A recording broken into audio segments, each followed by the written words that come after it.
Durante a campanha para a presidência dos Estados Unidos, Donald Trump afirmou que havia muitos genes ruins entre os imigrantes que entram sem documentação no país. No começo de agosto, uma peça publicitária estrelada pela atriz Sydney Sweeney causou polêmica por fazer um trocadilho com as palavras genes e jeans, que em inglês tem som similar, jeans. A propaganda afirmava que a atriz, que é loira e magra, tem bons jeans. Aqui no Brasil, o jornalista Alexandre Garcia disse recentemente que pessoas negras são mais aptas para esportes de corrida e brancos para esportes como natação. Os 3 exemplos trazem ecos de eugenia, conceito que foi muito popular na primeira metade do século XX e culminou no nazismo.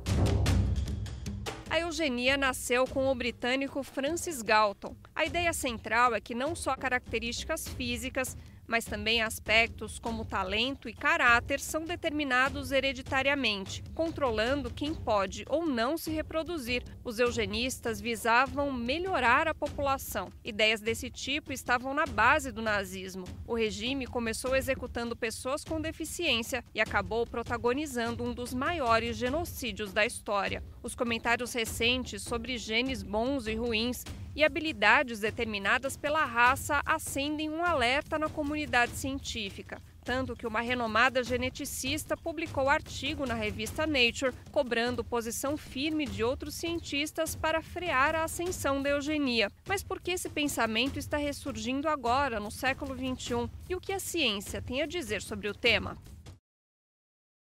Olá, eu sou Raquel Setz e esse é o BDF Entrevista, sempre com um tema atual e que vem pautando o debate público.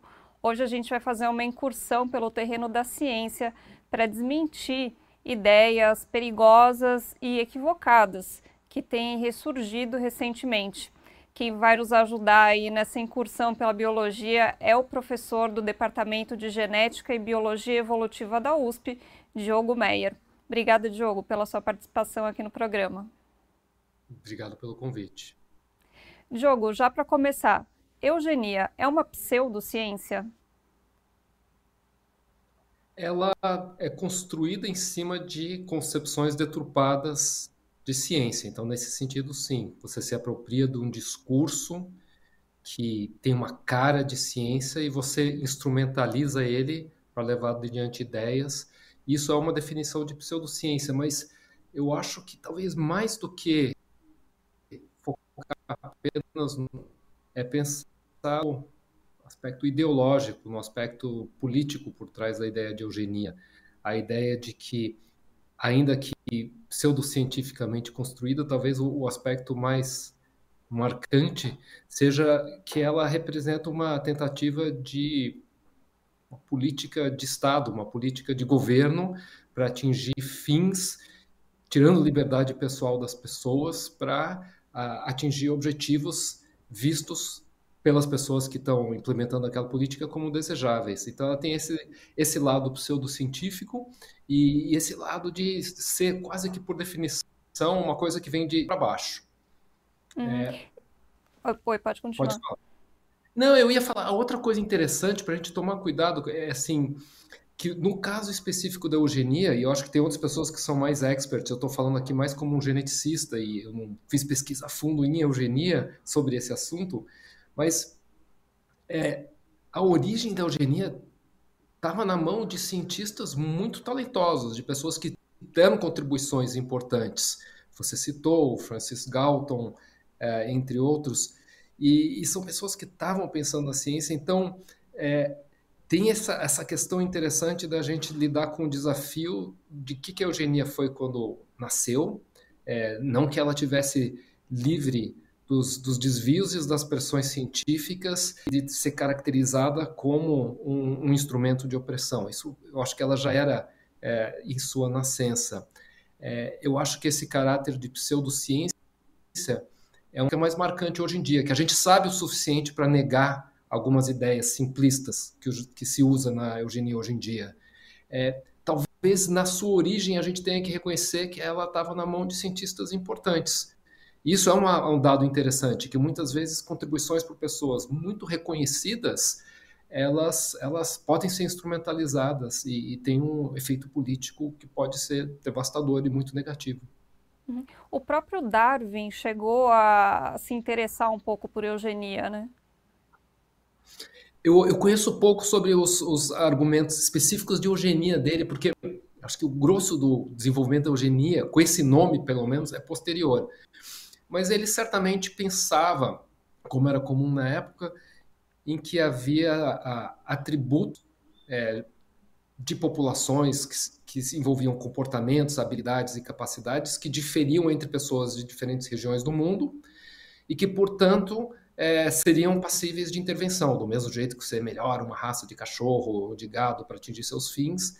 Estava no ar, na época do Darwin, para ele mesmo, que isso também podia ser estendido para além de bichos, para pessoas, para comportamentos. Então, nesse sentido, o trabalho do Darwin já jogava algumas sementes que foram desenvolvidas depois pela eugenia.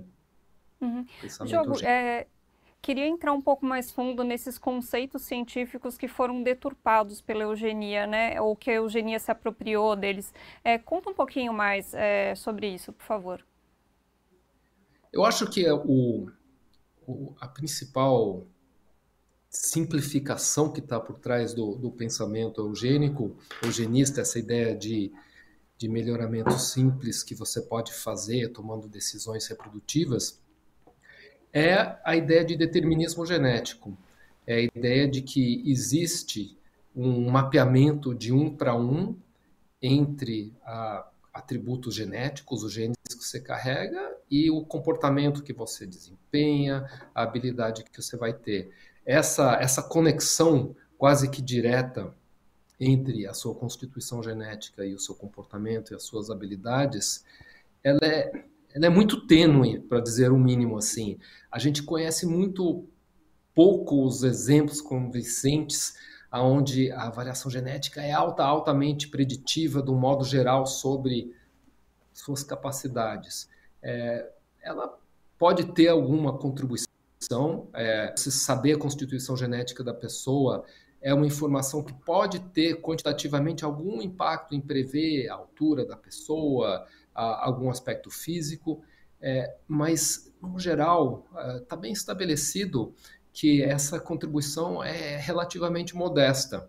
Então, a ideia de que você consegue intervir numa população selecionando atributos genéticos de quem vai reproduzir, para isso resultar numa mudança da população, ela já é meio conflitante com aquilo que a gente conhece sobre essa relação entre genes e como comportamentos, entre outros.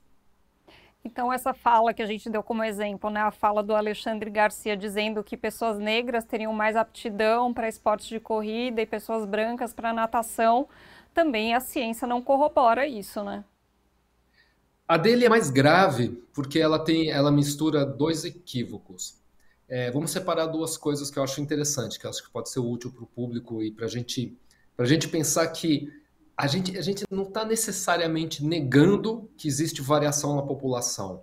É razoável pensar que na população existe alguma variação genética e que essa variação genética, que a gente consegue até quantificar sequenciando o genoma das pessoas, ela tem uma influência sobre a altura das pessoas, tem uma influência sobre o tipo de músculo que a pessoa vai ter.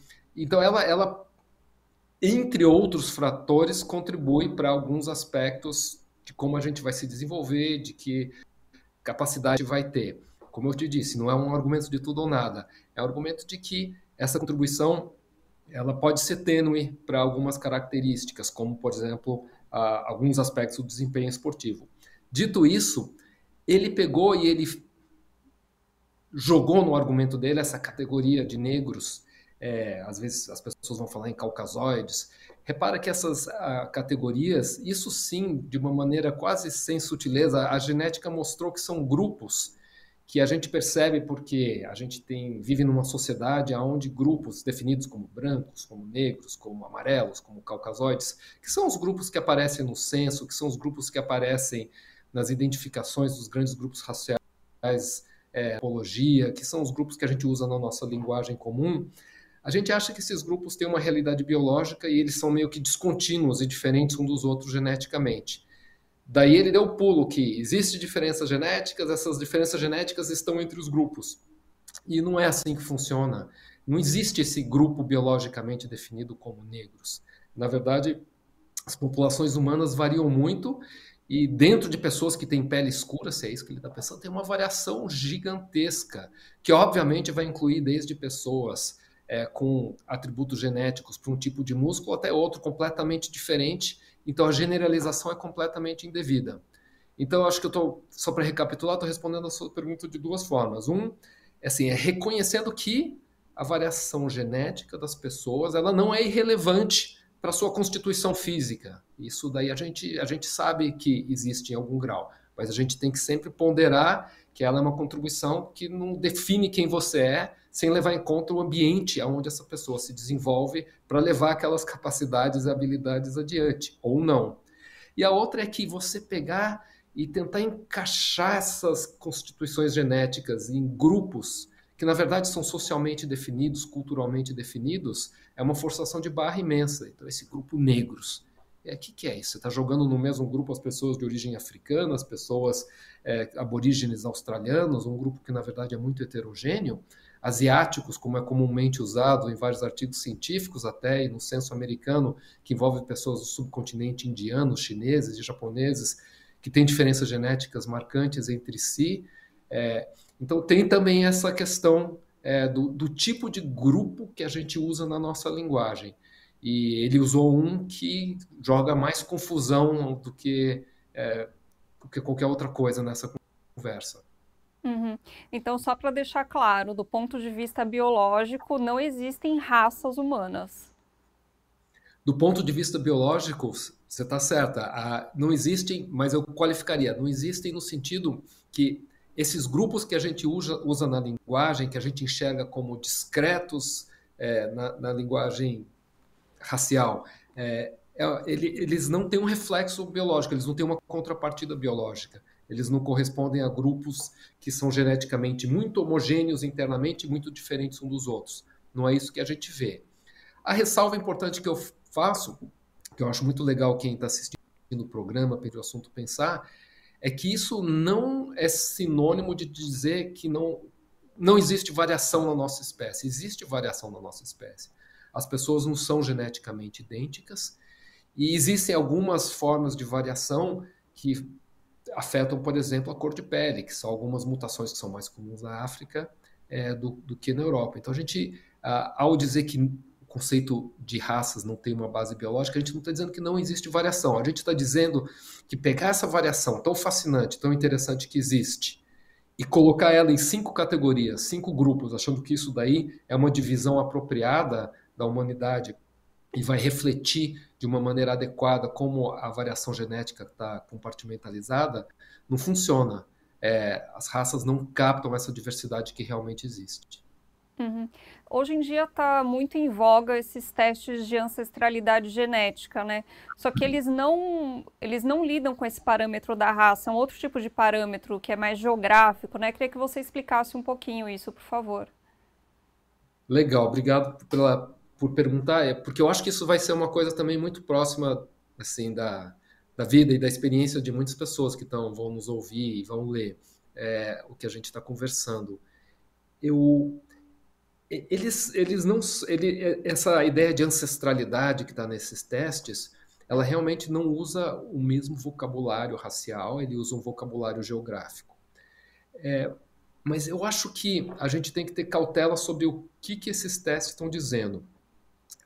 Vou contar uma história, assim, recentemente eu fui procurado por uma pessoa que culturalmente se identifica como uma pessoa indígena aqui no Brasil, construiu essa identidade através de uma reflexão sobre os seus hábitos culturais, sobre a sua relação com os aspectos linguísticos e de culinária que a mãe ensinou, que ela foi reconhecendo que tinha uma raiz indígena.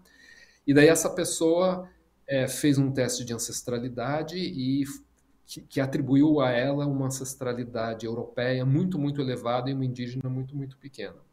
Então, daí a gente já tem uma primeira aspecto com essa noção de ancestralidade, que as pessoas têm a ideia de que você tá recebendo uma identidade, um carimbo de quem você é. E, na verdade, a sua identidade é uma coisa muito mais ampla, definida de maneira muito mais variada, que não envolve só um aspecto da sua genealogia, sua descendência, da onde que estão seus parentes.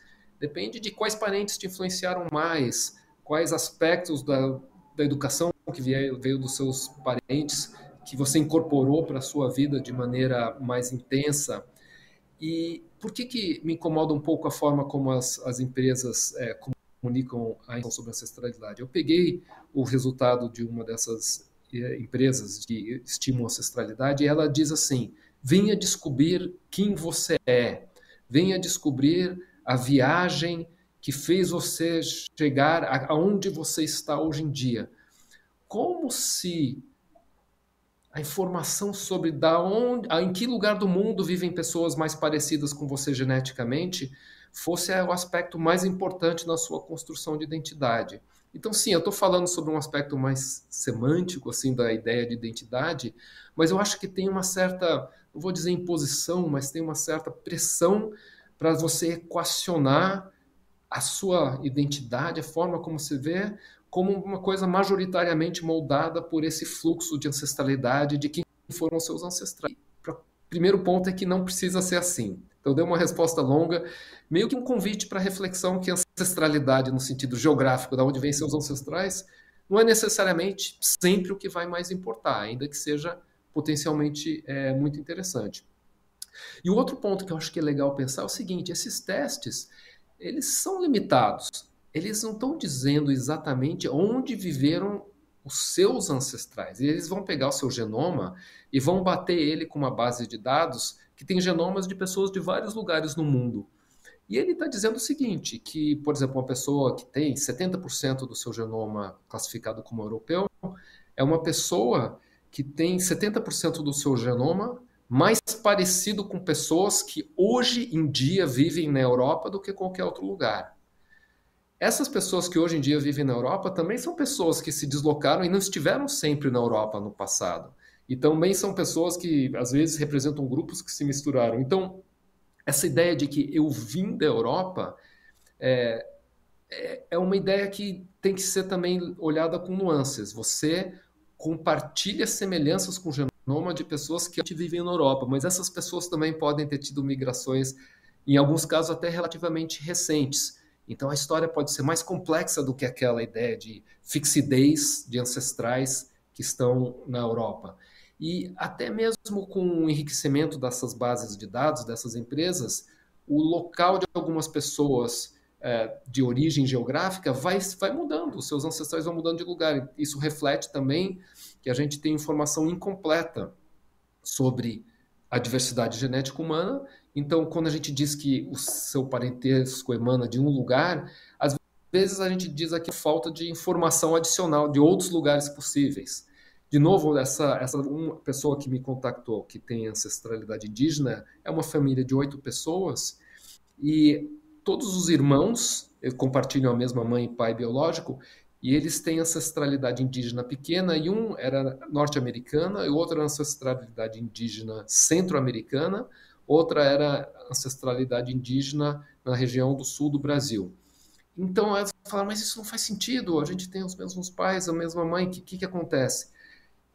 Era uma limitação, a base de dados era muito restrita dessa que fez a estimativa de ancestralidade e ela não tinha precisão para atribuir em que região da América o componente indígena daquelas pessoas vinham. E o algoritmo era precário, não tinha precisão para fazer essa atribuição. E para a gente pode parecer um erro sutil. Eu não consigo identificar em que região da América do Sul estão os ancestrais indígenas dessas pessoas, as pessoas mais parecidas com elas. Mas para elas importa muito saber se os ancestrais são do centro-oeste do Brasil, se estão da tupis da região litorânea, se são indígenas da América do Norte. Então, de novo, eu estou dando uma volta para dizer que tem uma certa imprecisão. A gente acerta, às vezes, o continente onde tem pessoas parecidas com você, mas a gente não tem, às vezes, uma nuance, a necessidade de ver que região específica viveram esses ancestrais. Ainda mais quando você está interessado num componente indígena que é subestudado. Então tem muito chão para melhorar isso e principalmente a gente tem que pensar com muito cuidado sobre como essa informação vai impactar algumas pessoas. Para alguns pode ser só uma informação recreativa, divertidinha, mas para alguém pode ser um chacoalhão sobre a sua identidade. Eu acho que os geneticistas estão começando a ficar mais atentos para isso, e devem ficar mais atentos para isso, porque essa informação pode ter um impacto, e a gente não pode, assim como a gente numa consulta médica não pode uma ação sem estar atento como isso vai impactar o paciente, a gente também, quando diz a ancestralidade da pessoa, deve ficar pensando, poxa, como que isso vai cair na vida dessa pessoa? A gente não Uhum. está com esse hábito ainda. Bom, e acredito que alguns telespectadores podem estar se perguntando, bom, mas o programa não era sobre eugenia, né? Por que está falando de teste genético? É porque a eugenia, ela tem também uma base racista, né? Então, quando os eugenistas falavam e ainda falam de melhorar a espécie humana, o que eles têm como padrão de bom é a pessoa branca, sem deficiência, né, Diogo?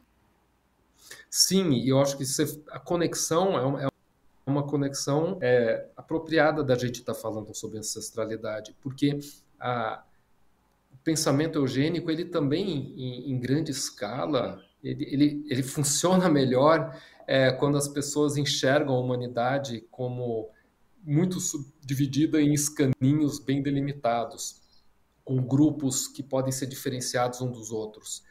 E esse questionamento que eu estou fazendo e essa reflexão sobre esses testes de ancestralidade é justamente para mostrar que esses escaninhos, até mesmo o escaninho geográfico, quando eu falo assim, você tem 70% de ancestralidade europeia, esse europeu é um escaninho, e é um escaninho que te dá uma informação geográfica, mas ele simplifica, ele cria a ideia que a humanidade é dividida num monte de escaninhozinhos, que as pessoas daqui são diferentes daqui de uma maneira acessível aos métodos que a gente tem, que é fácil de identificar.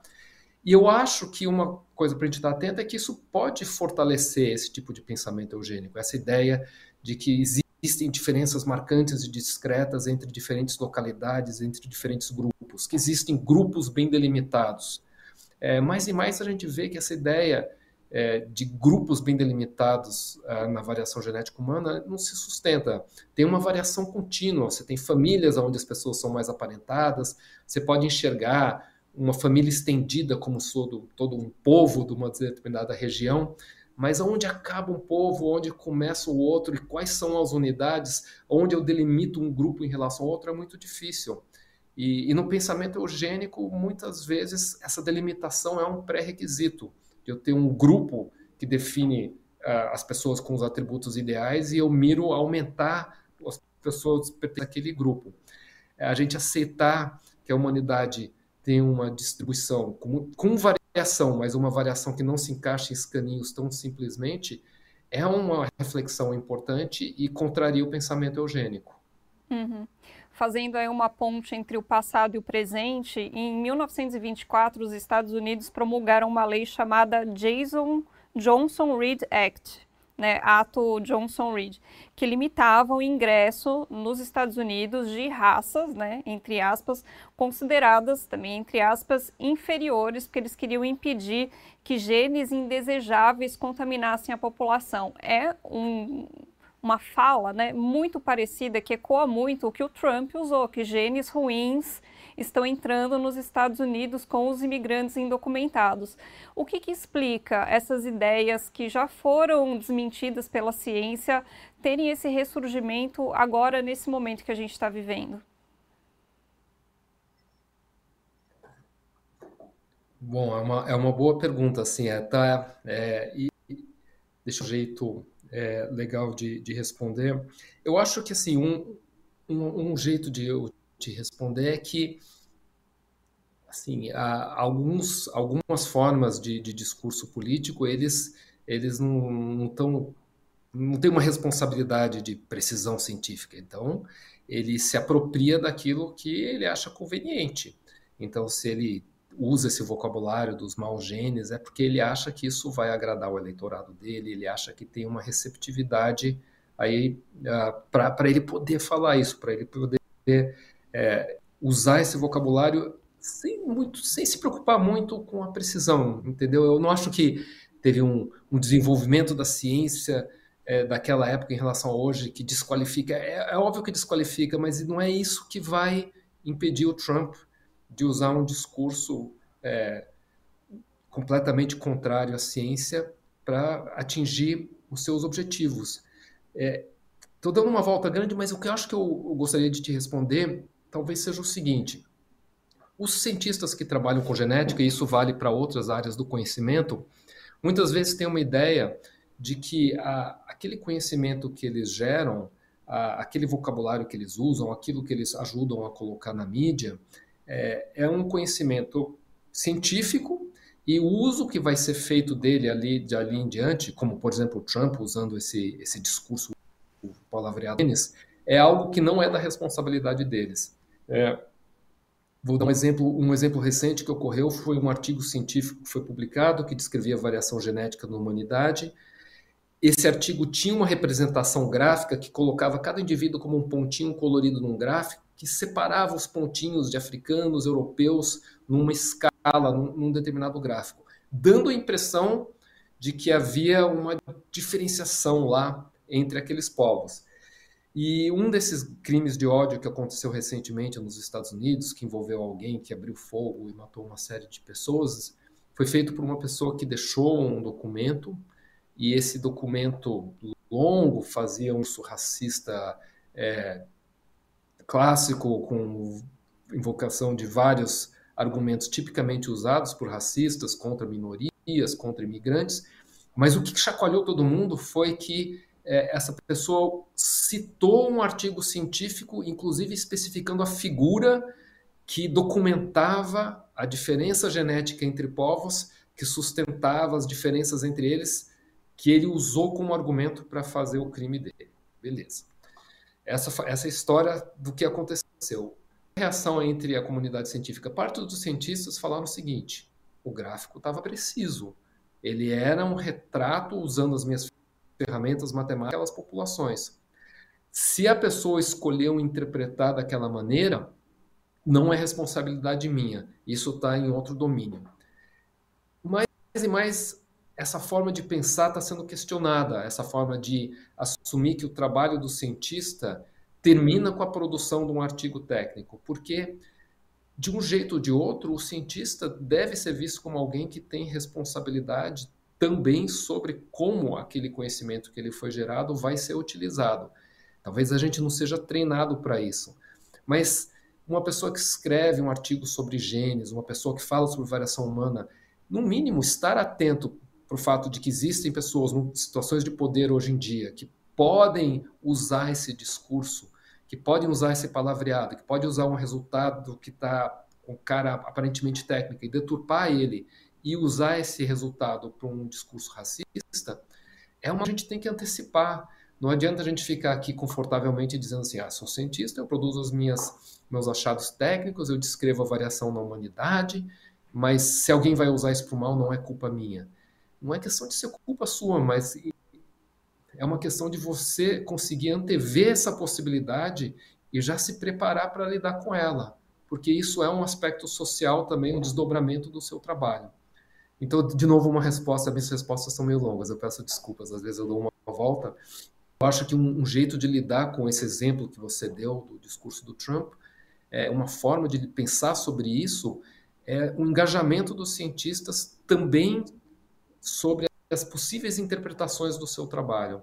Mesmo alguém fazendo um trabalho super técnico, que vai lá, está todo preciso, mas se ele usa recorrentemente a ideia de que a humanidade pode ser dividida entre grupos que são europeus, africanos e asiáticos, como é comum na genética, as pessoas usam esses grupos de maneira operacional para desenvolver seu trabalho, pode dar a ideia de que na natureza essas coisas são muito diferentes. E essas diferenças, portanto, justificam o discurso que o Trump está lá fazendo. O geneticista tem que estar à frente dessa situação, tem que se antecipar e já desconstruir esses possíveis argumentos e não deixar eles caírem nas mãos dos Trumps da vida.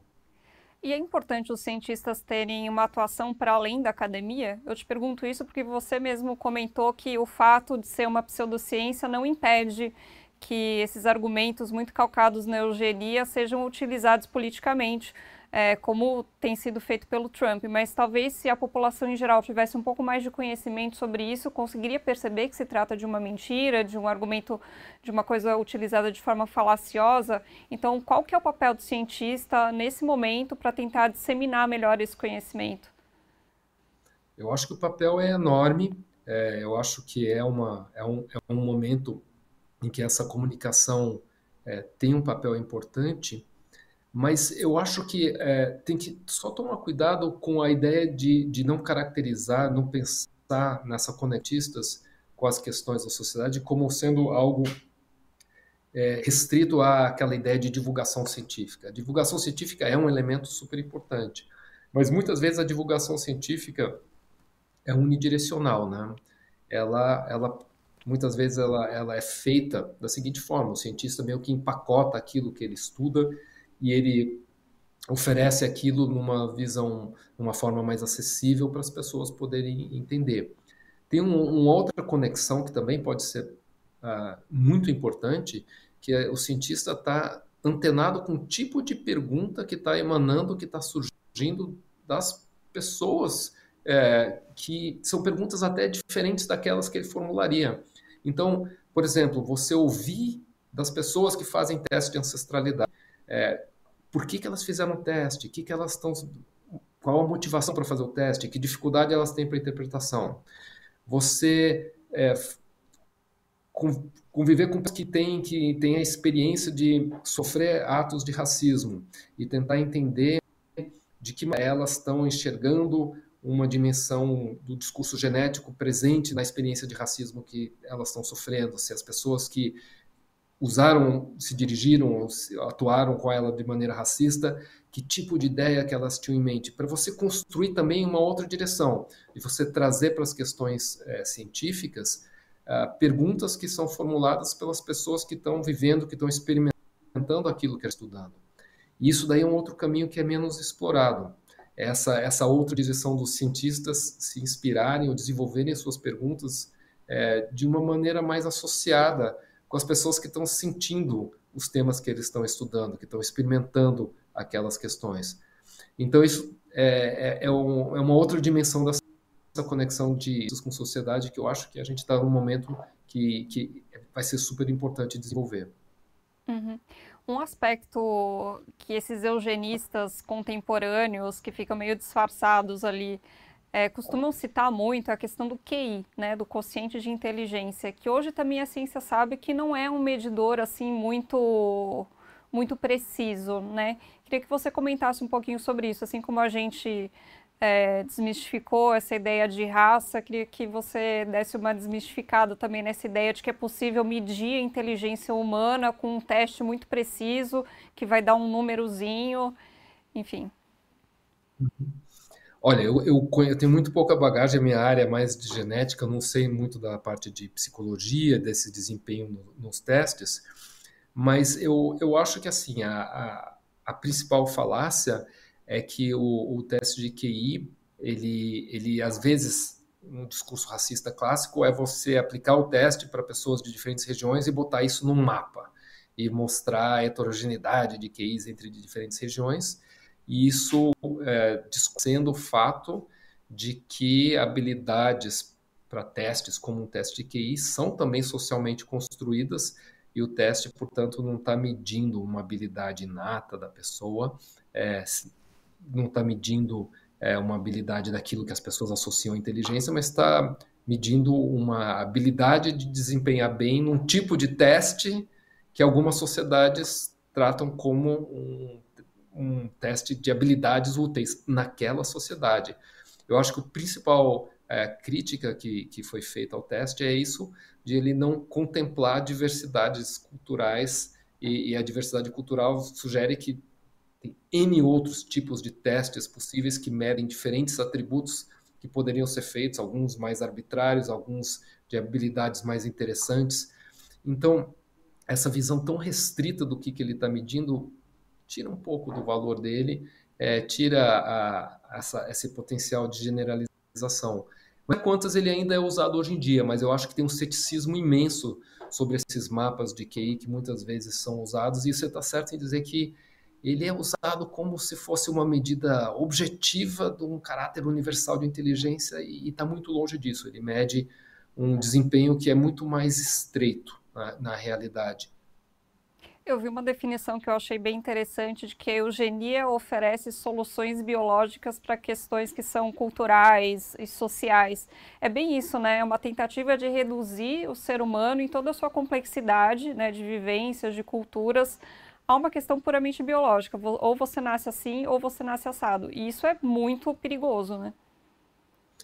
Eu concordo com a forma como você resumiu, eu acho bem preciso que a eugenia ela está colocando a sua constituição genética como sendo basicamente o seu destino. E, consequentemente, se você muda a composição genética da população, você muda o destino da população. Ela coloca ênfase no legado biológico. Como se você conseguisse separar de uma maneira tão simples um legado biológico de um legado ambiental, coisa que a gente não consegue fazer. Essas coisas não são tão simplesmente separáveis assim. Então, a eugenia ela caminha de mãos dadas com essa noção de determinismo genético, essa ideia que eu comecei logo no começo da nossa conversa falando que estava muito presente, ainda está presente na nossa sociedade, de uma correspondência de um para um entre genes e traços. A ideia de que existe um gene para alguma coisa, um gene para o seu comportamento homossexual, um gene para a felicidade, um gene para alcoolismo. E a noção que o geneticista tem hoje em dia é muito clara. Alguma variação genética diferentes entre as pessoas podem explicar um pouco da variação genética na sua predisposição a tomar álcool, a responder à injeção de álcool de alguma forma. Mas o efeito, para começar, é modesto dessa variação genética e tem muito mais informação sobre um comportamento como no caso o caso de alcoolismo, vindo de vivências que a pessoa tem na sua história de vida, do que nessa variação genética. E a ideia do determinismo vai na outra direção. A ideia do determinismo é a relação de um para um. E o determinismo está presente no nosso vocabulário. Quantas vezes a gente abre o jornal e a gente vê, achamos um gene para isso, para aquilo. Isso reforça as ideias de determinismo que estão presentes nos argumentos eugênicos. Uhum. Eu li um livro interessante, ele é de um sociólogo, né? Então ele pega mais essa parte, enfim, sociológica mesmo da eugenia. O livro chama Eugenia Ontem e Hoje. O autor chama Robert Wagner. Ele fala uma coisa bem interessante, que depois da Segunda Guerra Mundial, né? Depois da humanidade ter visto todos os horrores do nazismo, a palavra eugenia caiu em desuso, mas não a sua prática. E ela ficou mais voltada, não mais tanto para a raça, mas, por exemplo, para pessoas pobres. Então, aquela ideia de que é preciso fazer controle de natalidade de pessoas pobres, muitas vezes de maneira forçada, né? A gente viu aí populações, mulheres pobres, racializadas, passando por esterilizações forçadas. Isso também, né? Parte da mesma ideia de um determinismo. Então, se a pessoa é pobre porque tem um gene que leva a essa situação de pobreza, e a maneira de lidar com isso é não, né, você mudar o sistema econômico e sim impedir que as pessoas pobres se reproduzam. E, por outro lado, hoje também tem os pró-natalistas, que são aquelas pessoas que defendem que pessoas ricas e inteligentes devem se reproduzir mais, né, porque tem bons genes. Isso tudo é muito perigoso. E é perigoso, e eu acho que assim, eu acho um comentário super legal que você trouxe, mas eu acho que a gente tem que estar atento que é um perigo que a gente está tendo um papel muitas vezes ativo sem perceber em reforçar. Eu vou reiterar. Eu acho que esses dois exemplos que você deu podem assim, a gente claramente refuta essa ideia de que, olha, então existe uma base genética para essa questão de pobreza no Brasil. É óbvio que não é assim. É óbvio que a pessoa está numa condição de uma renda inferior, numa posição socioeconômica inferior, está ligada mais à roleta, à loteria do nascimento, do que a sua constituição genética. Isso daí é uma coisa que assim, é auto-evidente. Porém, Lembra que eu estava falando uns minutos atrás do gene para o alcoolismo, gene para tal e tal condição? Quando a gente enfatiza isso e a gente não usa a nuance necessária para falar que essa contribuição genética é sutil, a gente está fortalecendo a premissa de que genes conseguem fazer muitas coisas, que genes explicam muito daquilo que a gente é. E, consequentemente, transpor para esses casos que você estava falando, que justificam a esterilização, não fica tão difícil. Então, eu acho que o sucesso, o fato de que esse discurso ainda está presente, ele em parte decorre do fato de que a gente fortaleceu esse discurso ao adotar um excesso de determinismo genético no nosso linguagem da genética, ao dar a ideia de que existem essas correspondências de 1 para 1 simples entre variação genética e alguns atributos. Então a gente tem que estar atento a isso. O determinismo genético ele tem um papel super importante em fortalecer essas ideias de eugenia. Uhum. E usando esse exemplo, né, que você deu do alcoolismo, mesmo se houver um gene do alcoolismo, vai ser uma experiência muito diferente. Uma pessoa que é milionária, alcoólatra, e uma pessoa que já está numa situação de extrema pobreza e tem o alcoolismo, né? Completamente diferente. E isso daí ilustra bem assim como é artificial essa ideia de separar também essa ideia de o quanto que é genético e quanto que é ambiental. Porque aquele mesmo gene num outro ambiente, onde o ambiente de uma pessoa que pode fazer um tratamento, ele vai tomar um curso diferente, ele vai resultar num comportamento completamente distinto. Então, essa que existe uma quantidade fixa que o gene contribui é muito tênue, ela não se sustenta.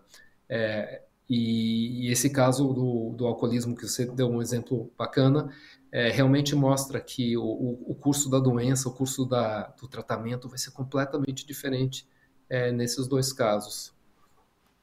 Diogo, muito obrigada pela sua participação. Ajudou aí a gente entender melhor essas questões de biologia, de ciência e entender que esse discurso de eugenia é um discurso, né, mentiroso e perigoso e que a gente precisa combater isso. Muito obrigada. Eu que agradeço a oportunidade.